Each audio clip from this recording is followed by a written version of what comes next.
blind will be as well. We've seen, you know, across the course of the split, priorities varying quite a lot between different teams, but perhaps just focusing on an AD carry, the Kalista taken off the board, so feeling safe to go for something a little bit more leaning towards the scaling.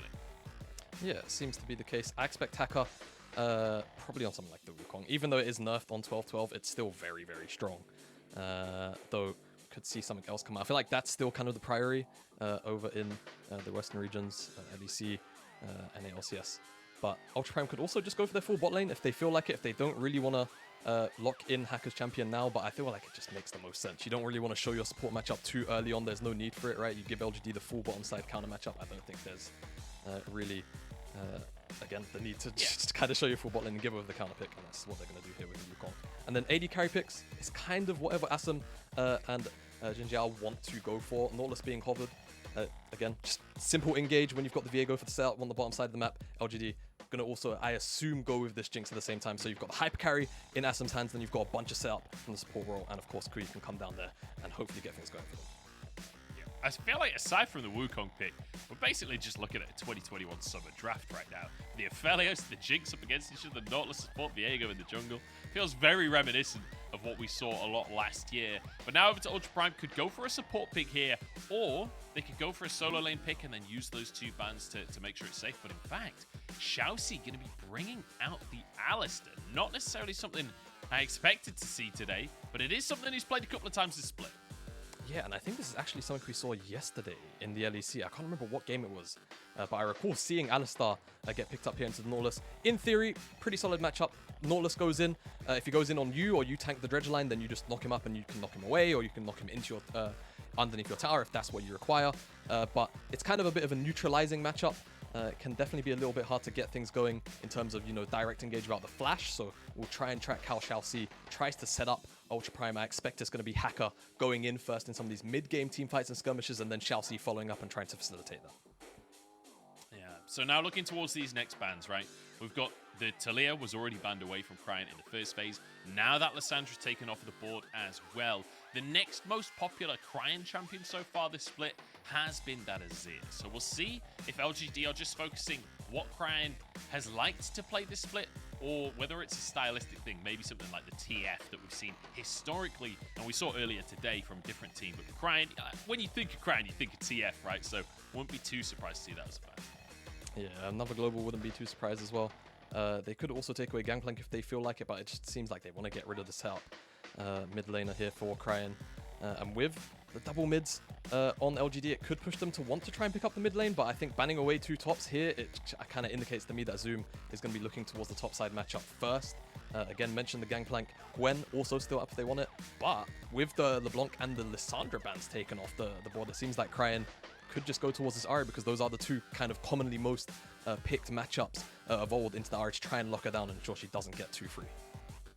Yeah, and also with that Gnar ban, it's kind of saying, look, you don't necessarily have a super safe blind pick for Fearness up in that top side. Fearness, a player that typically likes to go towards things like, you know, when you think historically Ornn, things like the Kale. He's played a bit of Fiora this split as well, but the Azir going to come through for JinJiao. It's a very safe mid lane. We've seen it many, many times across the course of the split, and it feels like full scaling is coming out here from the side of LGD, which does concern me a little bit, because the big compliments we gave to LGD against BLG was that proactivity. Yeah, but I feel like they still have a lot of proactive engage tools, and we could still see a lot of that come to fruition a lot earlier than you'd maybe expect when you see an Azir Jinx composition, right? With the Nautilus, with the Sejuani, you only really need level 6s to come online, and then you can really start to get things going on a consistent snowball. But with that Sejuani locked in for Fearness, Zoom kind of just has pick of the litter for in terms of what he wants from this topside matchup. Hovering over the Gwen right now, could have gone the Gangplank, plenty of scaling side lane options, and just going to go towards that Gwen. It's a matchup we've seen plenty of times now. Here in the LPL, and it's kind of just a hard one for Sejuani to really ever try and punish. I feel like a lot of times you see the Sejuani with TP Ignite and she gets these kind of surprise kills at times, but Gwen, Zoom on the Gwen, it's going to be very hard to do that, and he should be able to scale up 2-3 to the first item. Yeah, definitely feels like, you know, first item could be a big spike for that top side, but when we're looking at the map as a whole here, Jamada, you know, we already mentioned the Azir Jinx, like, very naturally leans towards a scaling style composition. This feels very front to back to me from LGD in terms of, like, a team fight composition.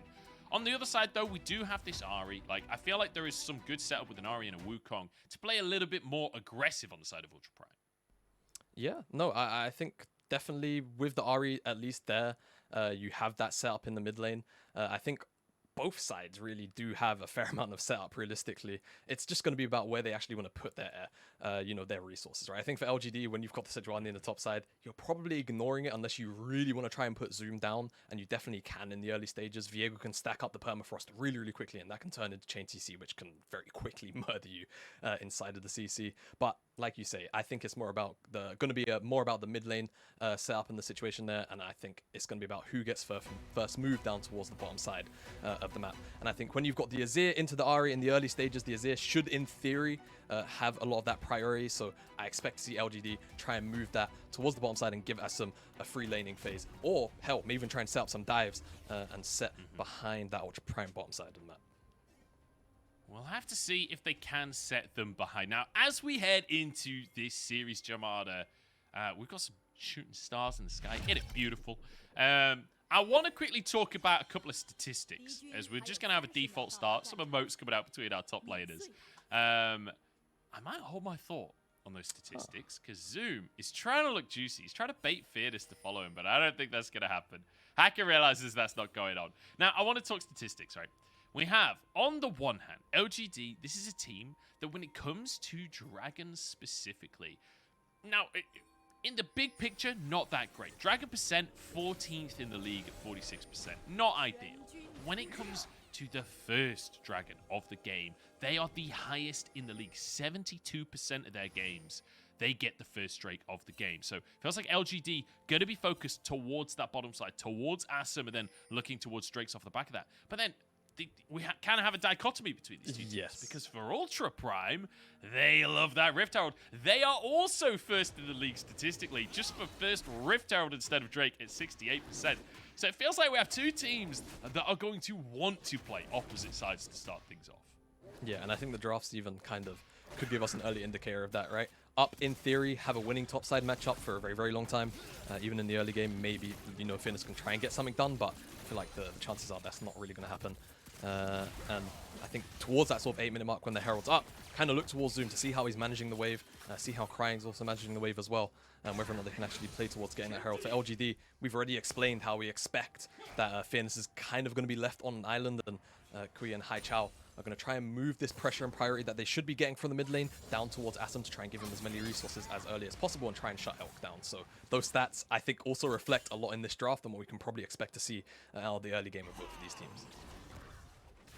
See, but Quay going to be pathing actually up towards the top side here. And interesting to see Quay playing, right? Because over the last few weeks, it has been Shadow playing for LGD. We've seen smatterings of Quay, but recently it has been Shadow.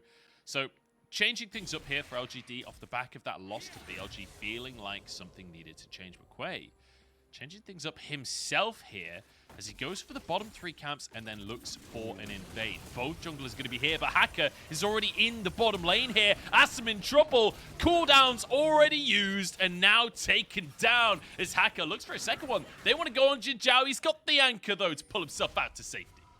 Gets himself to safety. I mean, both these junglers had the same idea here, trying to make it down towards the bottom side as early as possible. The only difference really is that Hacker's path towards the bottom side is just objectively quicker. He's taking the Raptors, he goes towards the Grump. For Viego, he's taking all of those multi-camps. It's a little bit slower now. Both of them going to be eyeing up the Skull. Oh. Quay picks up with the smite. Quay. So Hacker gets the best of the gang, but Quay does manage to get that crap for himself. Cryin is in a lot of trouble in this mid lane. And, Cryin's been having a good split for himself, but in this matchup right now, it is not looking pretty. Looking too pretty. I mean, still definitely, expect the Azir to get priority. That much, pressure to almost bring him down below 100 HP. Yeah, definitely not. Great flash, headbutt pulverized there from ShiauC to set up onto Assum, and for Hacker, it's just about flashing forward. Really nice and easy setup. And again, it's just kind of unfortunate that Quay had the same idea, and he was even looking to maybe wrap around, find the Grump. Now they've got an angle onto Zoom potentially. Okay. We've got a bagger on our hands here, Jamada, because there's another kill coming on through. Quay everywhere on the map. Tries to make the play, bot was a little late. Hacker got that one. Now he's the first one to make the play. On the top side, it's 1 apiece on the scoreboard. 15 minutes in. And Jamada, I don't think we're going to be slowing down. I believe that little graphic right there is Cryin's 200th game in the LPL, if I'm not mistaken. Ooh, confetti. 200th game for Cryin, not too bad. It's pretty good for him, and I feel, you know, I can't remember, what was it, the death stat we were talking about earlier on, before we came on there. I think both these teams relatively high death stats, right? And I think we kind of came to a conclusion, which meant that this game in the early stages was either going to be really hectic and kind of, you know, gladiatory Armageddon, if you will. A lot of bloodbath, team fighting, or it evens out and, you know, 2 negatives make positive, nobody dies. It seems like we're getting the former instead of the latter, which is great. So I'll give everyone at home that statistic so they're in on the joke here. For Ultra Prime, currently 2nd in the league for average deaths at 15 minutes, whereas LGD currently 5th in the league for average deaths at 15 minutes. Now, the actual numbers themselves very close to one another. And as you say, we weren't sure whether that was going to mean both teams play safe or play aggressive. It looks like it's aggressive here. Another play in the bottom side. This time, Elk is the target. JinJiao flashes forward, but Elk is going to survive. And now the counterplay comes on through. But I think Elk too weak to really follow up any all. Yeah, if Elk had any more HP, maybe he could step up, get a couple more auto attacks in onto the Nautilus, but too low to really risk potentially having Assum kind of run him down. Nice little exchange there for the LGD bottom side. They get both of Elk summoner spells, and that means that maybe we see, you know, Quay, HiChao maybe try and get a move down there as a 4. As we kind of said, LGD, they love to get these early setups on the Dragons right now. I feel like the setup is very much there. They have Quay on the bottom side of the map. They have the bottom side wave pushed in. Right now Quay is actually on the Krugs instead of going towards the Dragon. They even have mid lane priority. I think Quay really should have maybe just dropped this camp, gone towards the Dragon immediately. Still going to be able to move towards it, and still should have this bottom side mid lane priority. Instead, they're actually just going to look for setup on a guy. Oh, someone had to face check, right? But ShiauC dodges away. The turret coming out from Elk stops the anchor. ShiauC still goes down. I wasn't sure if that was going to buy enough time for Hacker, but apparently not. LGD maintain control in this bottom side. Is that going to lead them to a Drake? Are they going to maintain their first place, first Drake percentage? I think the answer is probably yes. The only issue for me is now that Ultra Prime technically could play a bit of a nuisance into it, and I think LGD also read that too. Hacker's still on the bottom side of the map. ShiauC, the death timers aren't that long, 6 minutes into the game. And it could have definitely come to interrupt that takedown. Quick replay, ShiauC. Turret from Elk. Yeah, it's definitely really annoying. It's also the flamethrower one, right? A little bit of extra AoE. And that's actually what stops the dredge. I didn't even catch that in the live play. Yeah. The really nice attempt from Elk to try and keep his support alive, but face checking like that. It's not the, you know, aftershock Alistar of old anymore, right? A lot of these engaged supports in the early game, they're taking Glacial, all of the additional slow, the stats that it burns away as well once you're on the frozen raise. It's what you see commonly picked up, and unfortunately, that means that ShiauC has to give over his life, but it does mean that LGD technically don't get the dragon, so worth, I guess. Yeah, it's a weird one, isn't it? Because all of these engaged supports started going for the Glacial. They're like, okay, durability patch, we don't need Aftershock anymore. And now they're basically paper. I don't know if it's necessarily the correct trade, but, you know, I'm not a professional support player, so I'll leave those decisions to our pros. Speaking of decisions, though, LGD making a decision to be aggressive once again. Red going to reset for Hacker here as Fearness wards over that wall. He's spotted on the Krugs. Does LGD want to make this red buff happen? Zoom moving on over as well, but Cryin staying in the mid lane. 2v2 in the bottom side once again as Assum going in. Elk trying to trade the damage back. This is Jinx versus Aphelios. How is it this aggressive of a 2v2? Now in the top side as Fearness tries to escape. Quay as well should be able to get himself to safety. Cryin can look for a pick. Herald onto the map. This is the one Ultra Prime love, remember. This is the Ultra Prime objective, right? LGD still have the dragon on the bottom side of the map, but LGD are looking to contest this. They still have 3 members here looking towards the minimap. Both the supports roaming up. Seems like Elk's also going to stay on the bottom side of the map. They're going to scuffle for this. They're not going to let this one go.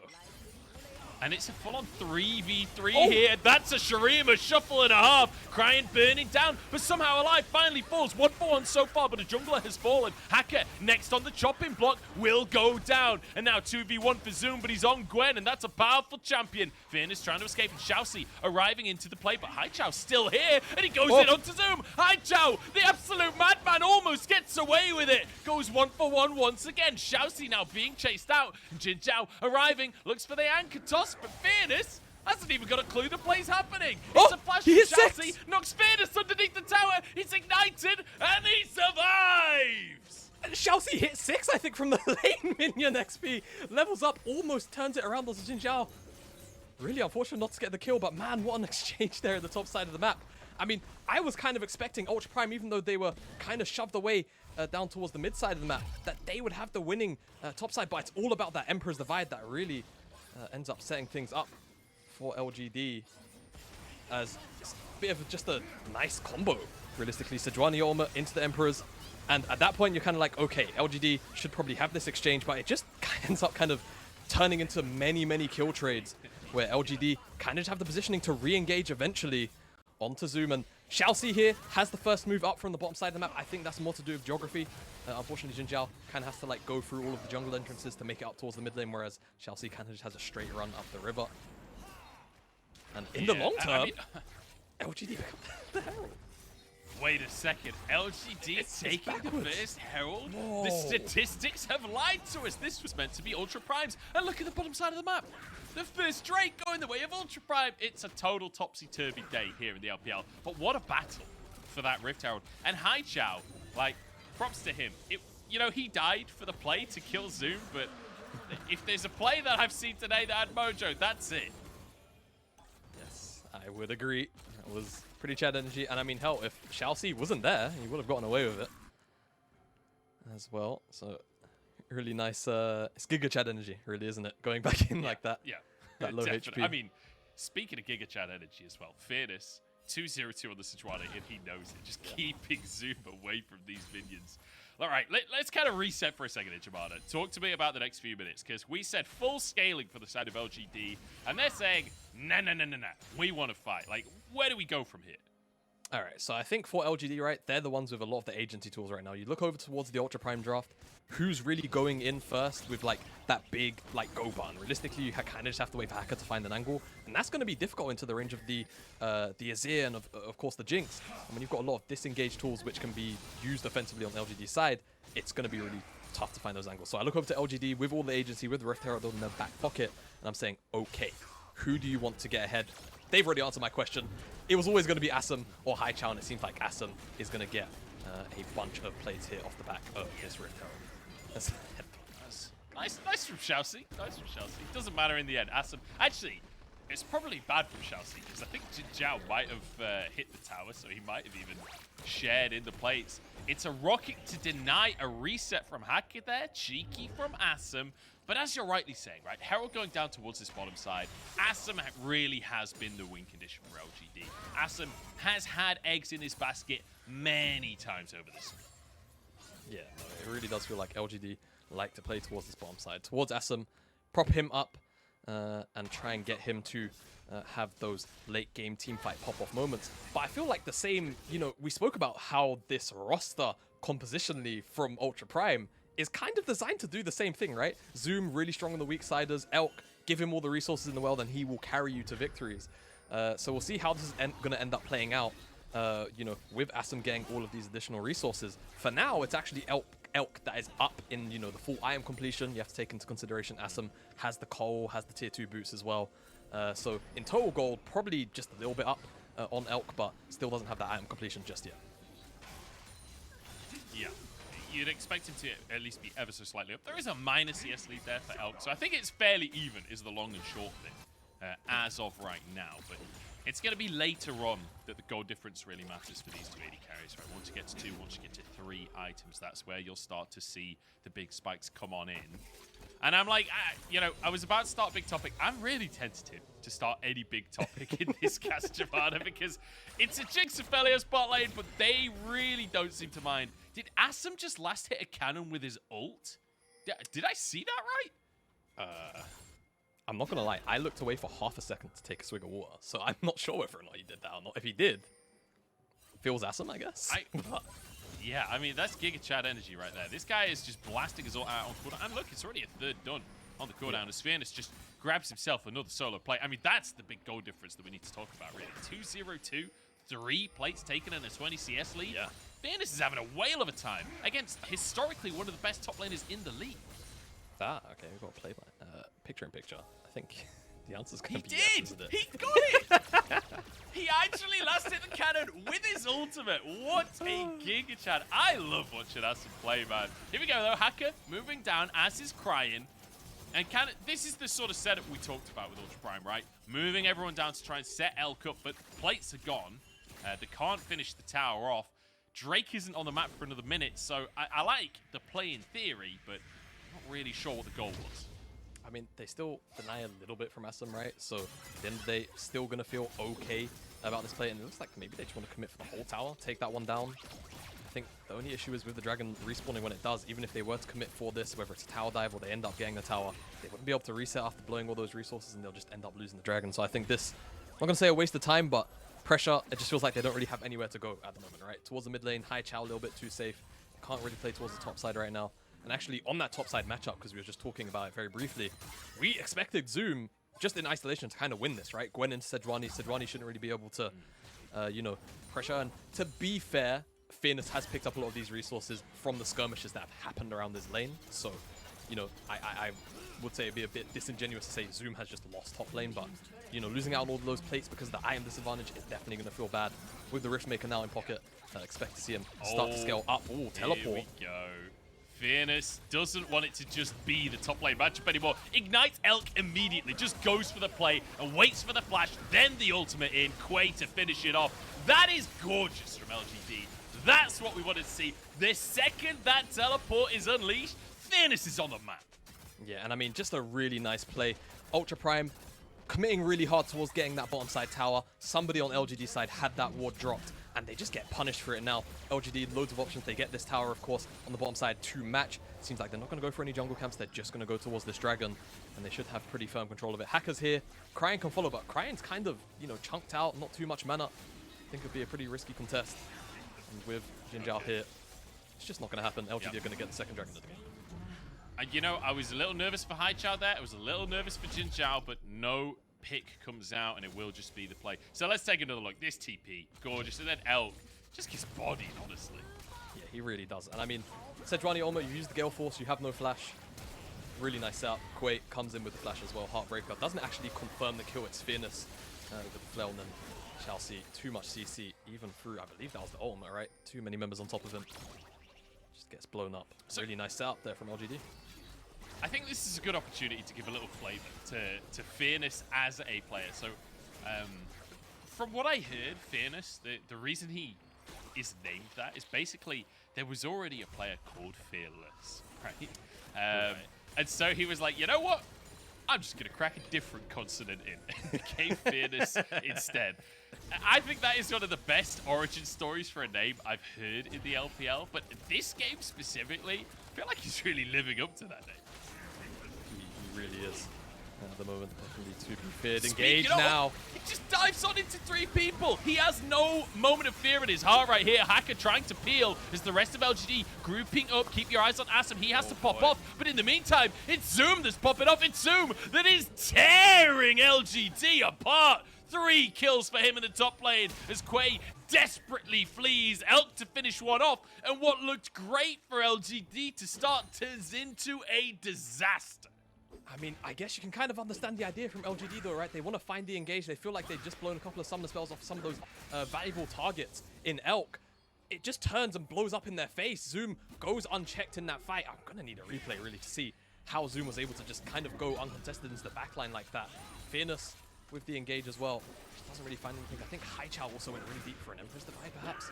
But all in all, maybe he went in, I mean, given that timer on his ultimate, he didn't have it for that fight. So let's see. Ultra Prime went out on the fight. They get the Herald. Hacker should be fine in the long run. Stretch line doesn't connect. Yeah, he's okay. He's alright. Just wait for his clone. Yeah. The best part it was about a little that, close. It was a little It was close. Best part is the clone was definitely on cooldown, but they weren't to know. So let's see how this actually kicks off. Because as you can see from the HUD, there is actually no ultimate here from HiChao. And I'm pretty sure he goes in. Yeah, like, oh no, he does have. Okay, it's a HUD bug, I guess. He did use it. The HUD is a little bugged. It can be a little bit bugged. But yeah, Elk is the target. They're just not able to burst him down. And then on the backside of the fight, Zoom is just uncontested with Cryin, putting out all of the damage.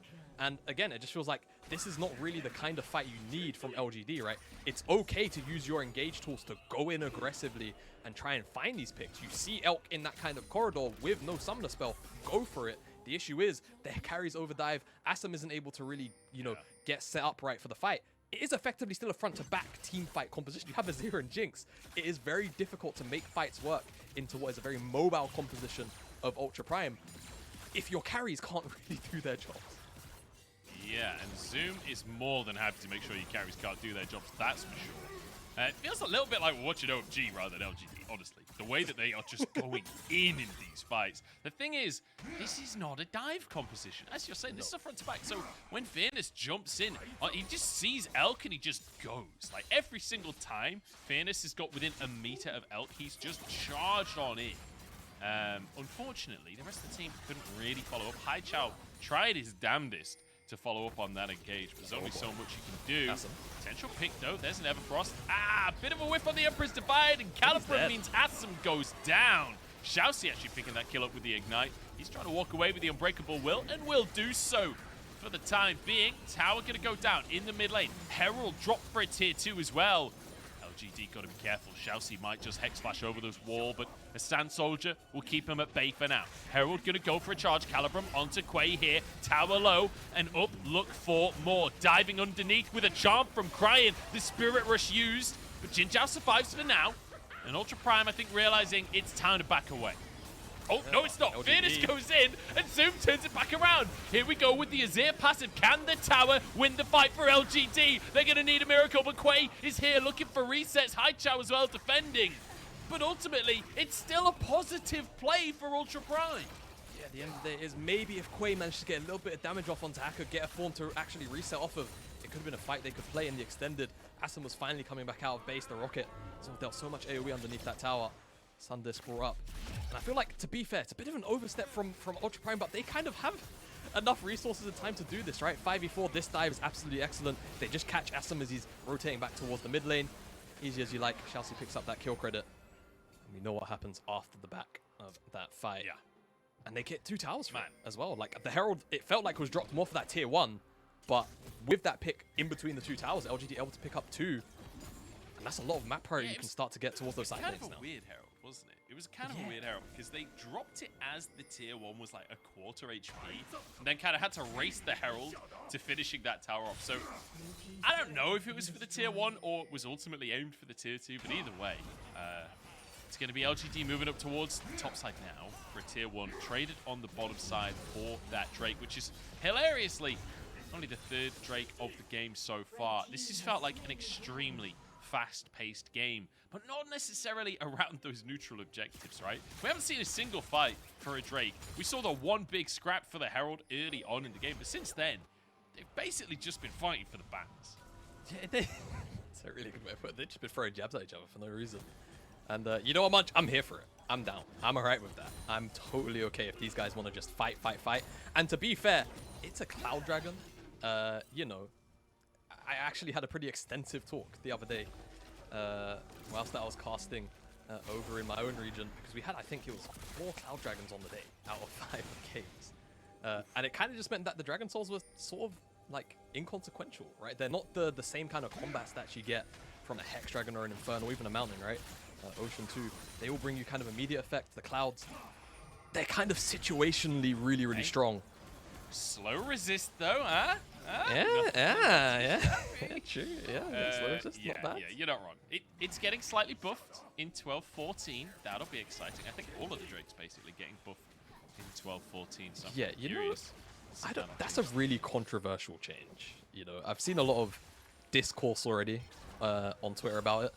I feel like Dragons dictate games a little bit too much as the current game state is. Quay. Yeah, I don't know about that one, Chief. Ults away, flashes away, Maws away, but he's still in the middle of everyone. Elk gonna grab himself a free kill. That's a pick onto the jungler right outside Baron. Ultra Prime have just been given a Baron on a silver platter. That's kind of just weird from Quay, right? No one else on LGD is looking for vision at the moment. Ultra Prime have done a really good job of setting this up, and the vision toggle really shows. Okay, Charm comes down onto JinJiao. He's surely going to go down. As Zoom flanks as well. This is perfect for Ultra Prime. And now Zoom goes for a little bit more. Kicked back over the wall by HiChao. Get out of here, Zoom. Go back and take your free Baron. Man, oh man, that's got to feel a little bit frustrating for LGD. Fearness is still here. I mean, namesake gameplay, really. Yeah, ShiauC low on HP. Ignited will go down. Fearness with one. Cryin low as well. Assum getting resets here. This could be dangerous. Baron was taken, but can they survive? Elk stuck in the back of the pit. Does have flash available. Forced to use it in the end. Okay, that actually got a little bit spooky there for Ultra Prime, but fortunately, a lot of their champions have dashes. And it's only really Elk that's the lowest flash getting out. They do lose ShiauC and Cryin, but at the end of the day, I think they can live. Very happy with that. As we get the replay already. Quay or just been dead for a little bit, and you just have to kind of check into this if the LGD. Try and ensure that you don't give over this Baron for free, but unfortunately they get flanked by Zoom. JinJiao is the first one to commit naturally, being one of the two frontliners, and LGD try and re-engage from the bottom side entrance as opposed to where they came from the top side blue entrance. And to be fair, they get ShiauC, and Cryin also drops. I think gets knocked up by the Baron out that far outside the pit. That's got to feel really terrible. And LGD, unfortunately, not able to pick up any more kills because Zoom, Hacker, both have dashes. Elk commit the flash in the end. Could have been disaster for Ultra Prime, all things considered.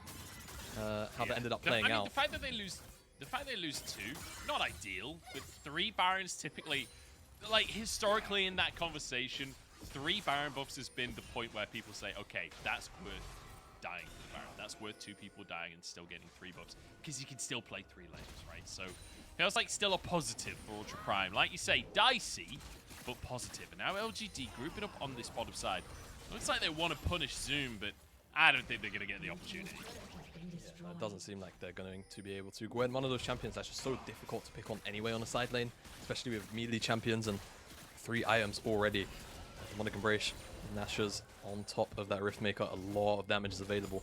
I think, especially with the Merc Treads, even though you've got a bunch of CC, I don't think you can ever really 100-0 Zoom at this point in the game anymore. Look how much damage him and Elk just did to Fearness. That is their frontliner. Yeah, I mean, just think how big he was. Not too long ago, he was 2-0-2. He dominated the top skirmish. And then LGD just ran at Ultra Prime over and over and over again. And Ultra Prime just soaked up kills. And guess who it was soaking those kills in? It was Elk and it was Zoom. And now look at both of these carries. We talked about the 3 items on AD carries earlier on. We said that's when the go difference will matter. Well, we've got a 3-item Aphelios versus 2.5 on the Jinx. Up in the top side as well. It's 3 items apiece on either side, but at the end of the day, Zoom can use those a lot more effectively. Cryin, though, he's got a Banshees, he's got Spirit Rush. Can he escape this one, Fearness? Maybe we'll look for the ult, but no. Holds on for now. Like ShiauC, you don't have any teammates here, buddy. Yeah, your team's taking Cloud Dragon on the opposite side of the map. I would not want to be here right now. Ultra Prime pick up their 3rd dragon of the game. But again, it's just slow resist, right? I guess, you know, if you're trying to be super optimistic, Azir Q slow, Sejuani as a champion. Nautilus only really has 1 slow technically, right? I think everything else is just like hard CC. Yeah, his Riptide slows you, but other than that. Yeah, so I mean, look, they get out of common movement speed. We'll take that. We'll take a bit of movement speed, especially when you've got things like an Ahri. That's actually really valuable. And Gwen, one of the best uses of the movement speed from the general ult pop. You know, like you gain that extra. Yeah, being able to run people down. Gwen is amazing with that. So, you know, not terrible. It's still a soul. At the end of the day, it's still good to get. It's still great to have on your side, and it's still great to have a 6k gold lead here for Ultra Prime. They are dominating, and one of the biggest things for Ultra Prime has been their mid game has been really suspect. So seeing them win out these fights in the mid game and find this lead through mid game play is really positive. Yeah, no, and a lot of it came from that skirmish kind of by the red buff, the chicken camp on Ultra Prime side of the jungle. LGD tried to pick up on Elk and they just capitalized really effectively. Elk was able to reposition. Zoom, again, untouched, just kind of diving onto Assum, onto HiChao. Not enough peel in the world to keep those carries alive. And ever since then, it just felt like Ultra Prime have had control of the map, right? Even if it's looked a little bit shaky at times, where the skirmishes at the very beginning maybe look like LGD could pick up the wins, it's just been Ultra Prime through and through. And right now, like you say, if that 6k gold lead, they're just weighing out this Baron. to respawn. They're just going to look to play towards it. I think with the amount of wave clear that Azir, Jinx can give you, considering you don't really want to be diving underneath the towers unless the targets are really free, Ultra Prime, they're just set up here in this top side jungle. They've denied basically every bit of vision that LGD could ever wish to put on this side of the map. And they're just going to try and have them face check into them and probably just turn, look for a fight. And if they win, pick up the Baron again. I mean, as you rightly say, like, you could see them trying to siege that tier 2, but realistically, it's not going to happen against this era of Jinx. Like you say, the wave play, just too much. On the side of Ultra Prime, though, generally speaking, a very positive game. Winning out those skirmishes early, as you say, and I think a lot of that really down to Zoom. He was doing a lot of the heavy lifting, especially the fight around chickens that you talked about. I feel like Zoom really was the star of the show, getting that triple kill, just diving onto the back line as a Gwen. It's always going to feel good, but it feels extra good to see Zoom having such a great performance when he's had a really rough split. Like, when you think about Zoom as a player this split, historically he's been great, but right now, not been performing on Ultra Prime. Feels good to see him get the Gwen, be drafted around. Like, you know, they banned a bunch of top laners, they banned that Gnar, they made sure that he could go for this Gwen comfortably, and it has paid dividends. Yeah, no, it really has. I feel like with the top pool so pinched like it was, the only real option you could have gone for is like some sort of super out there pick, maybe. If Fearness could have lent on something like the Jax, I guess. Seeing both the Wukong and the Gwen, but you want to pick something for composition here. When you have an Azir, when you have a Jinx, you kind of just want to play for your team. And now, moving away from that topic, Ultra Prime, they're on the Baron. Like we said, they've denied all the vision. They want them to face check into them, and that's exactly what they're going to have to do to try and contest this. But it's gone. Cryin buys so much time there. Everfrost across the team. Big damage onto JinJiao as well. Because we've got ShiauC tanking. Unbreakable Will doing work here. And Ultra Prime slowly but surely start to chomp through these health bars. LGD doing what they can, but it just ain't enough at this stage. Ultra Prime looking fantastic, honestly, in game 1. Yes, they are indeed. They lose Hacker, but at the end of the day, they still win the fight. It's a 2-for-1. I think the health bars, though, maybe they're not really going to be able to use the Baron immediately off the back of it to try and siege onto some of these towers. You can see Zoom up in the top side, shoving in the wave, and here Elk doing the same thing. But Cryin moving over towards the bottom side of the map. They're trying to maybe get the waves a little more in sync for the sort of longer term. They're still going to have 2 minutes left. Doesn't look like Zoom's going to be able to pick this tower up. The Baron secured. It's just about what they can actually get off the back of it. And it seems like with 40 seconds left on that Dragon respawn timer, that's probably what's going to be the target. LGD don't seem interested, given where Fearness is going. I think maybe just looking for information. Has teleport as well, so you can always make it back to the bottom side of the map if needs be. Fearness specifically wants to kill Zoom. He really wants to chase down the enemy top laner. He's not messing about. He knows that Zoom is around because the minions have Baron buff, but yeah, in the end, realizes it ain't happening here. Zoom fully respects, doesn't try and channel the recall. ShiauC with the flash 3-man pulverize. I mean, gorgeous engage there. Yeah, really great engage, and not only that, Hacker as well finds multiple members of the Cyclone, even Cryin before all of that, sort of slowing down, denying LGD as much entrance into that river for as long as possible. Just a really great team effort from multiple members of Ultra Prime to delay them, LGD, from getting to the river to try and contest that and make that uncontestable. Really great stuff. And Ultra Prime now finish that soul off. So their early game efforts now rewarded. TP in the bottom side from Zoom. They want to take this tower down. Keep the minion wave alive with that TP. It's down to half. JinJiao will be punished for stepping up too much. Nowhere near enough respect for JinJiao there. And Elk is just tearing through health bars. Fearness kicked out of his own base here as Ultra Prime start to hammer away on these towers. They know that they have this one in the bag. JinJiao with good reactions, but unfortunately not good enough at the end of this one. It's a good Shurima shuffle. Elk has to turn golden. Maybe Fearness can do something, but knocked up and Elk saved. Ultra Prime, honestly, decimating LGD. It was a great early game. It was back and forth, but the second the mid-game hit, Ultra Prime just took over. Yeah, that was a really, really dominating performance from Ultra Prime. I feel like from that mid-game skirmish, right, we spoke about it very briefly, by that chicken camp, it was kind of just over. I feel like LGD, I won't say over. I think when you've gone this year, Jinx, the game is never over until it's over. But I just feel like that brief overstep, giving Zoom so many kills, being able to take over the side lane, which kind of just allowed Ultra Prime to play the rest of the map out as freely as they liked. It was just too much freedom to actually give Ultra Prime in a situation like that, where they have the scaling hyper carry, AD carry on their side too, it's not like it was just a one-sided affair where they had like Lucian or Kalista or something like that. It was an Aphelios at the end of the day, and they also still had a whole buttload of damage available to them from top to bottom, whereas it was more just about the Azir, the Jinx, and if those two couldn't really pop off in a fight, it felt like that was kind of it for LGD, and unfortunately, we never got to see Assum or Haichao really have their pop-off moment after that sort of 15-20 minute mark.